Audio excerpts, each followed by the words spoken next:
So on page 428, we come to the process by which infants are able to evaluate whether a speaker is indeed a reliable source of information or not.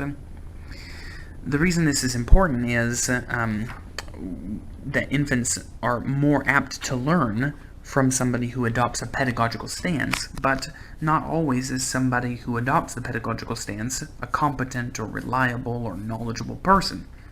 So it's important that infants are able to discern who they should look to and rely on as a source for information about the world.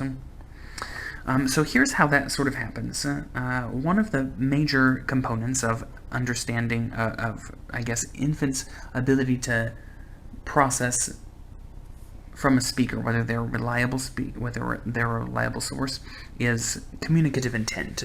We talked about this in a previous chapter, as you recall, that communicative intent is a method by which people make it clear that they're trying to communicate something important, something of value. So they will look at the infant. They might repeat things. They might try to get the infant's attention before they say something. They'll say it in an excited tone. Things like that will demonstrate communicative intent. Eye gaze, also another thing, both at the infant and also at an object. Like I'm looking at the phone when I teach you the word phone. Those are instances and examples of communicative intent. That's one major way that infants are able to evaluate whether they should learn something from a source. Is he trying to talk to me, right? If he's trying to talk to somebody else, if he's not paying any attention to me, then probably I shouldn't care what he's saying, because it may be irrelevant to me. It's not directed at me. I might not be able to pick up the cues that he's using, so I might not have a clue what he's talking about if he's not talking to me. So that's the first thing. The second thing is assessing reliability as a knowledgeable source. So how able are you to tell me something about the world? And there's 3 subcomponents to this establishing reliability.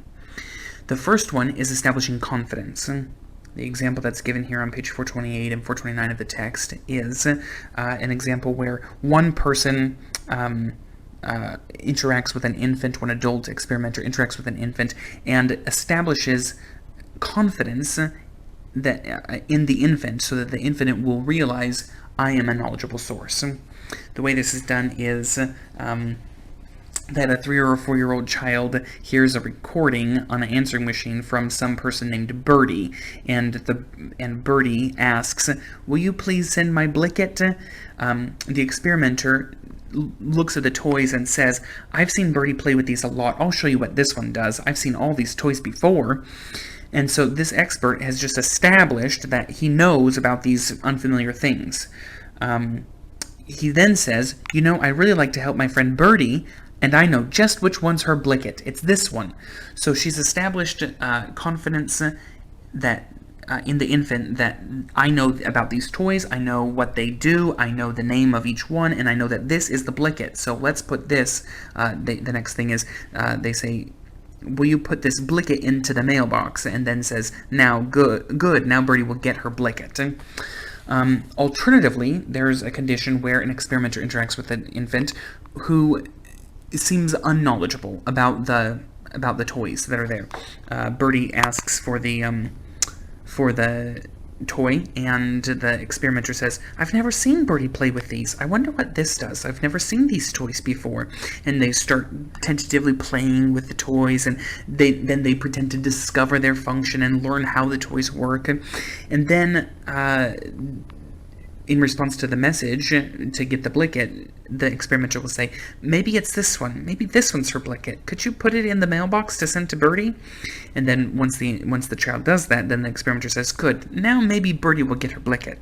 So the second experimenter, as you can see, has established that they're not sure, that they may not be a reliable source of knowledge. So the infant doesn't have confidence in that source of knowledge.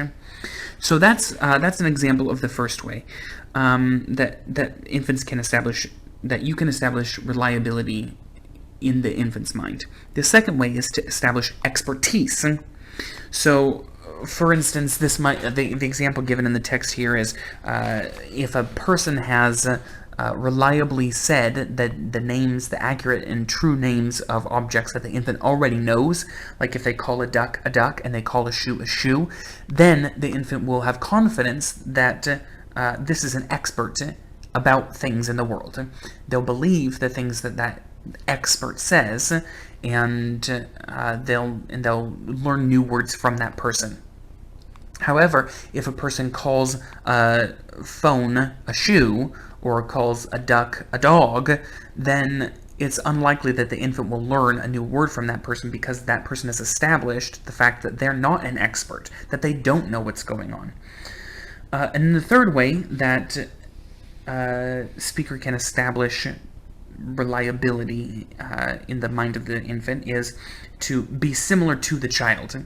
Now, this is an arbitrary one and actually quite hilarious, because infants who are unfamiliar with a new speaker, or who have if the speaker has a different accent than they do or than their parents do, or even if the speaker has a different hair color than the infant himself will have or herself will have, then these infants are unwilling to learn information from these different people, from people who are different from themselves. So if you can be more like the infant by putting on a wig of the same color of hair that the infant has, for instance, then the infant will be more likely to learn from you new information. And this, if you recall back in a previous chapter, infants were unwilling to learn from a robot. Most likely the reason was that the robots are just really different from themselves, and they don't learn from people in the out group. They only learn from people that are like them in their in group. So those are, anyway, so to recap, those are three things that we can do to establish reliability in the mind of an infant. We can establish confidence that we're a reliable source, establish expertise to prove a reliable source, and then to be similar to the child.